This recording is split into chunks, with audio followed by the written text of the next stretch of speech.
Balik garden na naman tayo mga kamigs. Ang gagawin natin sa araw na to ay maglilipat pisto po tayo ng halaman. Itong Aglalia odorata or Chinese perfume ay ililipat natin ito.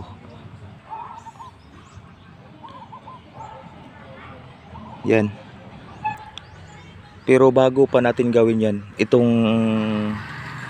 Eugenia plant ay titriman muna natin to, at saka ito, at saka itong Aglalia odorata o Chinese perfume. Okay mga kamigs, tiradas na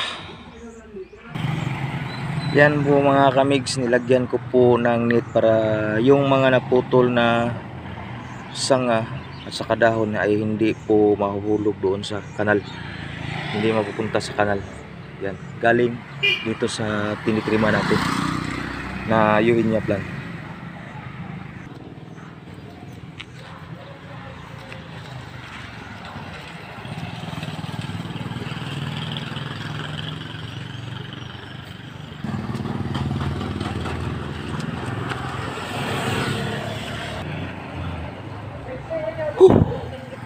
Ang init mga kamigs. Yan na po ang natapos natin mga kamigs. Kaya hanggang dito muna mga kamigs. Parang maluluto ang itlog ko nito mga kamigs. Kaya hanggang dito na mga kamigs. Ingat, God bless, mabuhay.